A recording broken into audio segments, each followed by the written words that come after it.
December 6, 1972. Eugene Cernan, veteran astronaut and commander of Apollo 17. He would be the last Apollo astronaut to stand on the surface of the moon. Dr. Harrison Schmitt, better known as Jack. He would be the first geologist to set foot on an alien world.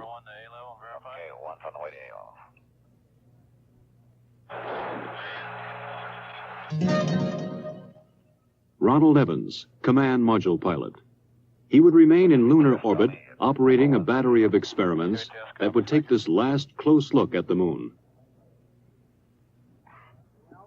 In the year 1675, Sir Isaac Newton was asked by his fellow scientist, Robert Hooke, how he had accomplished so much.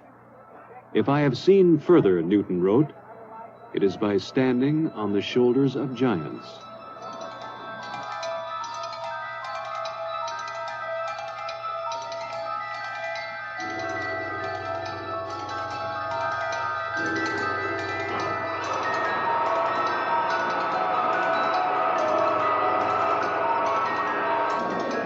Stage propellant tanks have been pressurized. The engines will build up to a thrust of 7.6 million pounds. T-minus 30 seconds. We have a cutoff. We have a cutoff at T-minus 30 seconds. This cutoff was automatic, done by the sequencer. One command, pressurized S4B stage, was not given. And despite the fact that it was going to be done manually, the sequencer, in effect, said, I didn't tell you to do it, and therefore you can't be doing it. So at 30 seconds, it very properly stopped the operation. Most of the work was being done right off the firing room in the Launch Control Center at Kennedy. However, there was a great deal of support from the Marshall Space Flight Center, who had a comparable operational group working there with their contractors. So we concluded that we were safe, and we gave the word to jump route to one signal and proceed, which we did.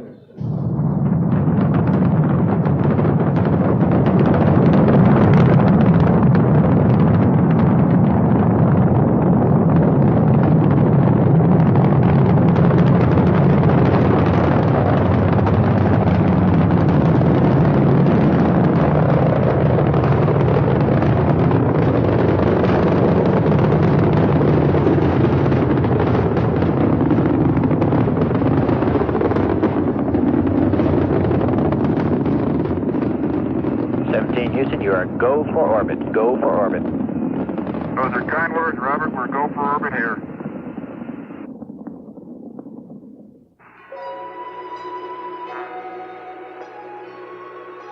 After checking out the spacecraft in Earth orbit, they burned out of orbit and headed toward the moon.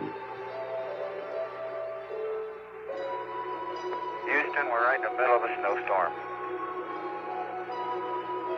We're not there long way. Ron Evans, at the controls of the Command Module America, moved in to dock with the lunar module Challenger. They pulled Challenger free of the booster's third stage, then continued the 3-day coast to the moon. GNS, ATM, INCO. Even as Cernan, Evans, and Schmitt headed toward the moon, directly below the Apollo 17 control room, Flight Director Don Putty ran his crew through a launch simulation for the first Skylab. As you're probably well aware, we are still working on other programs, Skylab being the prime effort starting in the spring of next year. We're also working on the cooperative mission with the Russians, which will take place in 1975. And of course, we've got quite a few of the flight control team as well as other center elements involved in the work on the shuttle. So it's the start of a new era, I hope. Skylab, of course, will fly in the spring of next year with 3 men going up and spending 28 days, and then 2 months later after they land, we'll put 3 men up for 56 days. They'll come down, and 30 days later, another 3 will go 56 days. So a year of 73, calendar year, will certainly be a busy one from the standpoint of manned spaceflight. December 10th, 1972. America and Challenger went into orbit around the moon. Houston, this is America. You can breathe easier. America has arrived on station for the challenge ahead. The next day, December 11th, Cernan and Schmitt entered the lunar module and undocked.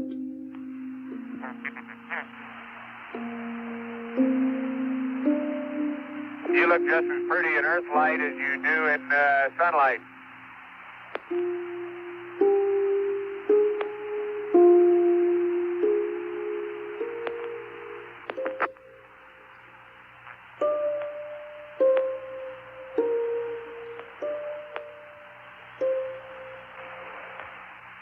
Roger, America.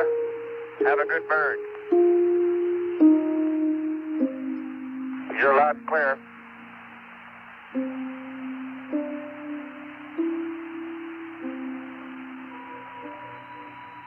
With the command module in the distance, they passed over their landing place, a valley in an area of the moon called taurus-littrow. Here they hoped to find the youngest material yet sampled and direct evidence of lunar volcanoes.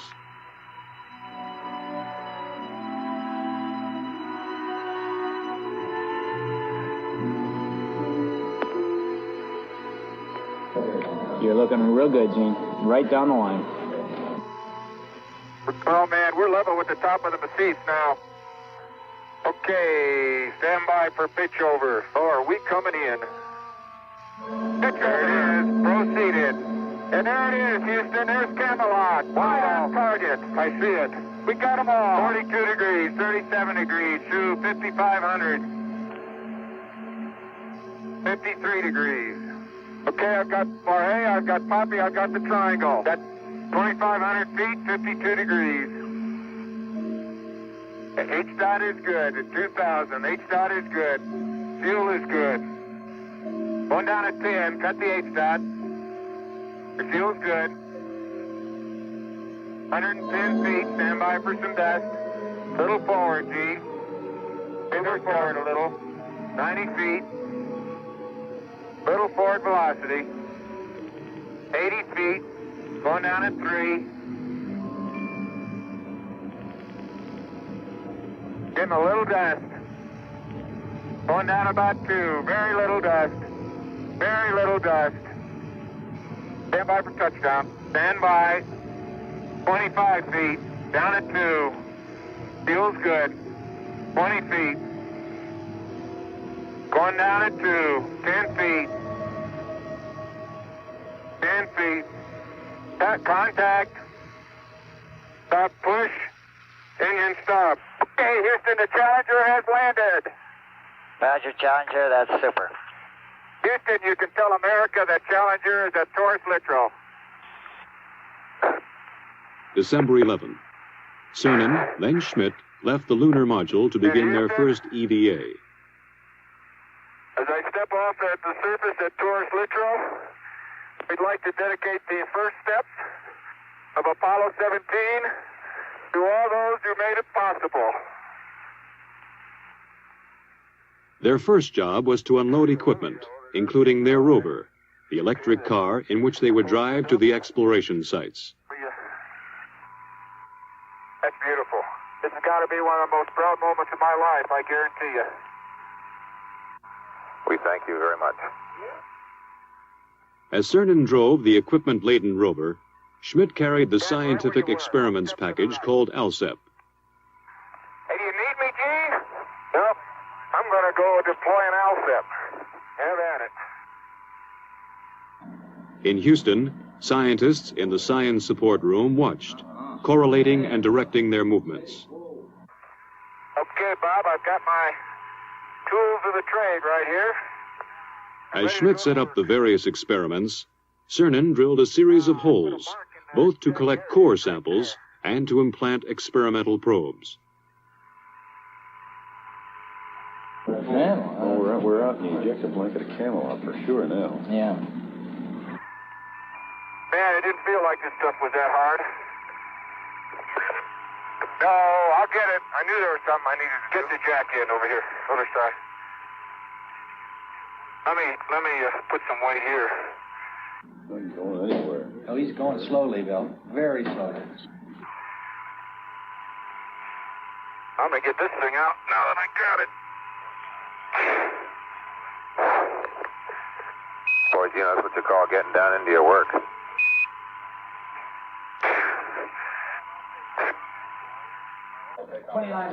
Yeah, that's 29 and a half minutes from now, but remember, they left this side a little bit late.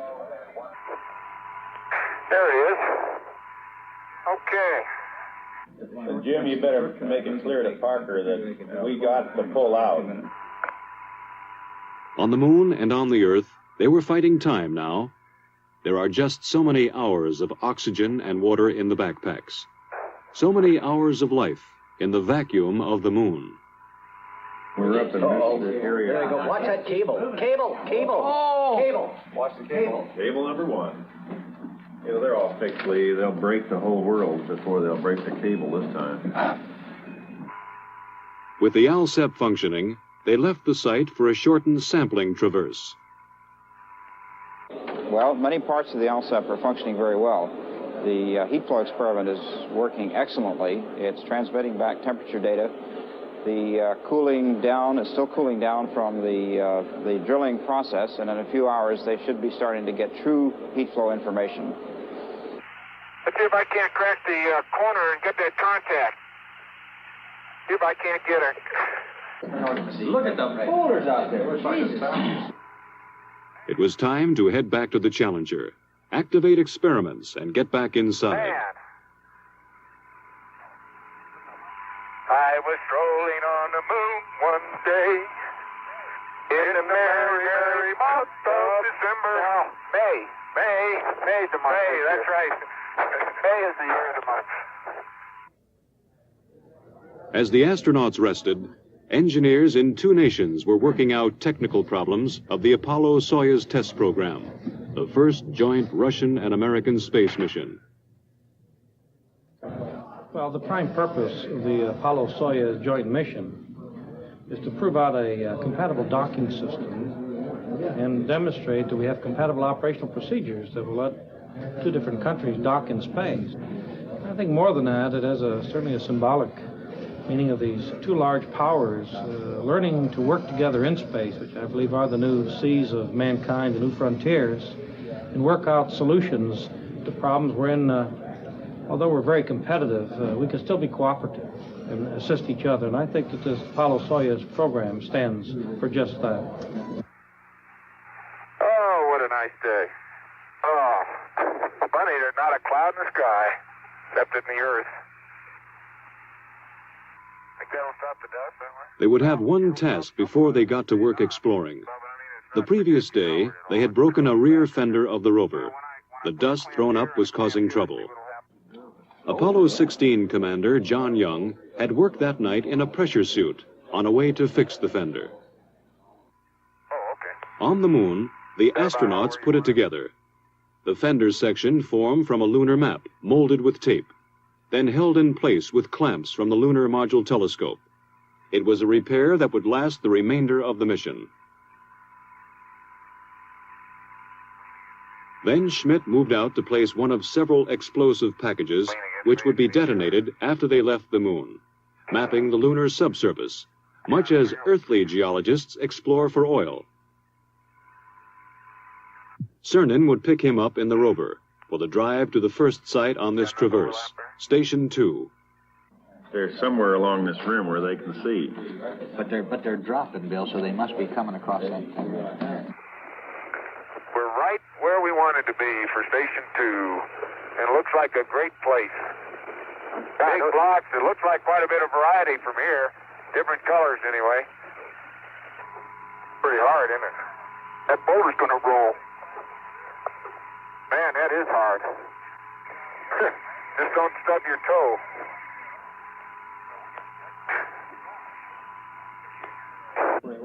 The foreground features are somewhat different, simply because they were farther up onto the hill, I think. But otherwise, that's remarkable. Powder, it's obviously very cohesive because it's the bottom of the core is not smooth. It's very jaggedy and fragmental-like. Gene's finished with the core tube, then we should be able to go. If we get that all of that.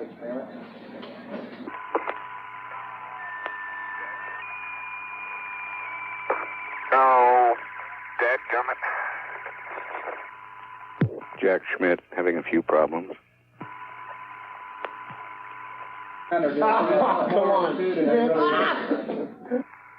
They would sample several locations on this EVA, but none would cause more excitement than the find of the crater called Shorty. Oh, hey! There is orange soil. Well, don't move it till I see it. It's all over. Orange! Don't move it till I see it. I've stirred it up with my feet. Hey, it is! I can see it from here. It's orange. That's the volcanic mix. Somebody unplugged silver. Fantastic, sports fans. It's trench time. Jack, that is really orange. I think it's the most exciting we've come across since the beginning of the Apollo program. I believe that it's going to be the most rewarding of all the finds on Apollo. Light gray material on either side. Oh, man, that's incredible. Okay, Gene, we're going to have to... That's incredible. You need to get a down-sun color. There isn't enough time, Tony, to do it, no matter which way you want to do it. We need more time. We may have to slip. We have to slip 5 in a little bit. He's getting about 3 centimeters of wax. They got to leave at a certain time regardless of what we got. Willing to give up all the light mantle stuff. They had to leave Shorty Crater and its orange soil and push on. Time, the enemy of the lunar investigator on the moon and on Earth. I can't believe we sampled the whole... I can't believe we sampled the whole thing right on. The precious minutes had run out. Return to the rover, drive back to the Challenger, close out EVA-2. We'd like you to leave immediately. Okay. My golly, this time goes fast. As the last Apollo crew worked on the moon, the engineers on Earth prepared for tomorrow's day in space. I have a model here of the space shuttle. As you see, it resembles a delta-wing airplane on top of a propulsion system. The system is going to be designed so all of the costly parts are reusable. Now that we're beginning to understand space, we're beginning to understand the potential, the economic potential. The need is to bring larger arrays of instrumentation up in space. The need to provide man with a real capability to work up in space. Okay, Bob, I'm on the pad, and it's about 4:30, a Wednesday afternoon, as I step out onto the plains of taurus-littrow. Beautiful valley. December 13th. Yesterday, they had explored the south end of the valley. Today, they would go north. Yeah, well, let's ask for an extension. Hey, Jim, this is the last time for you to really go to bat for us, Jim. We know you'll do it for us. Send an extension for that L7. Yeah. Holy smoly! Why are we on a slope? You okay? Man, that's rough country in there, isn't it? Well, you're looking across Henry. Yeah. Apollo science will continue, and I'm sure much of the mysteries will continue to come out for many years to come. But of this I'm sure. Man has learned that space is his to explore, and man will return to space to explore, to the moon and beyond.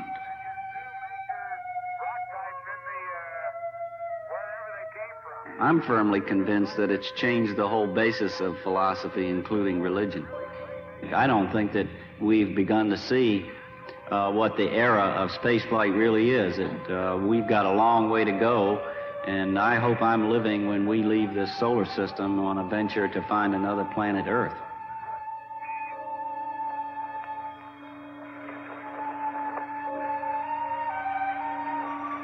You know, Jack, when we finish with station 8, we will have covered this whole valley from corner to corner.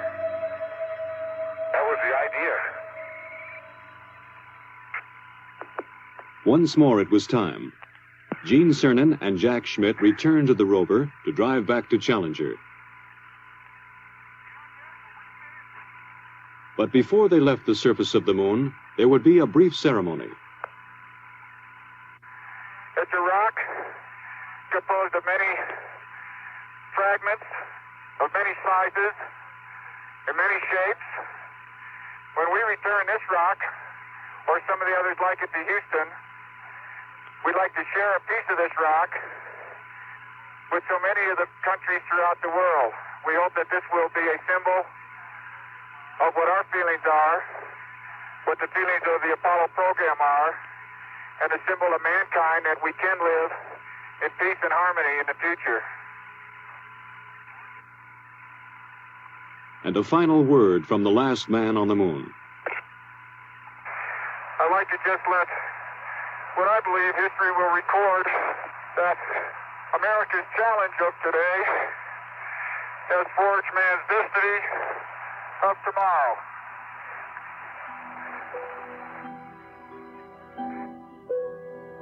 While Cernan and Schmitt closed out the last moonwalk and prepared for tomorrow's liftoff, Ron Evans worked on in orbit. Photograph, observe, describe. Keep operating the cameras and experiments in the Science Experiments Bay. In orbit, as on the surface, the seconds are precious. Possibility at this stage. How is the experiment working now? Working extremely well. We're looking for subsurface geologic structure in the broad sense, layering, for example. This is the infrared scanning radiometer. What does that do? The radiometer measures the temperature of the moon and makes an accurate map of the temperature beneath the spacecraft. It is working with tremendous success. One other thing, how is the experiment working mechanically as far as the man and the machine? The experiment itself, the hardware is working perfectly, precisely the way it was supposed to work. Everything has functioned properly. An important part of the experiment is it requires the man to operate it. 99, proceeded, 3, 2, 1, ignition. Right away, Houston. Vector good. Ag thought. Good over. Roger, you have good thrust.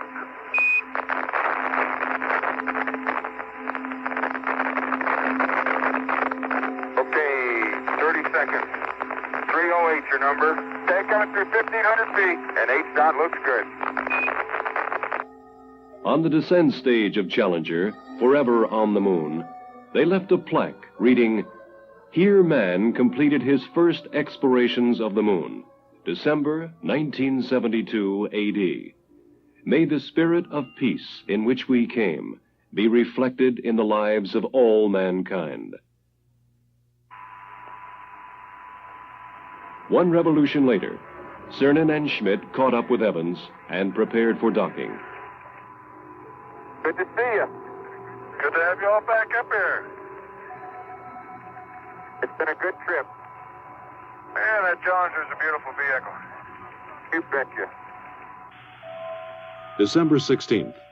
Burn out of lunar orbit and head home to Earth. Houston, America has found some fair winds and following seas, and we're on our way home. Hey, this is great. Talk about being a spaceman. This is it.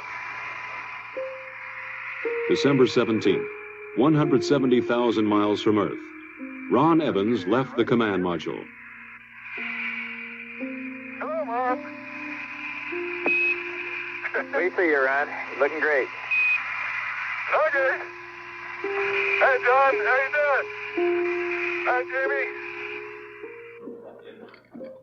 Evans was retrieving film canisters from the two cameras and the lunar sounding radar, data vital to the scientists on Earth. And the lessons in. Before he got back inside, Evans took a last look at the crescent Earth. In 2 more days, they would be home. December 19th. They rode inside a 5,000-degree fireball through the atmosphere of Earth. Stowed in the spacecraft, almost 250 pounds of the moon.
This closes a golden chapter in the age of space exploration. In a way, it brings a close to what has been a very romantic era in space exploration. But, and I want to make this very strong, the book is still being written.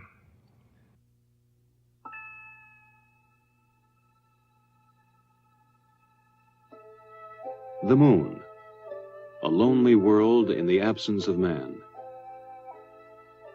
But here we have left our mark, a signature attesting a legacy to future generations.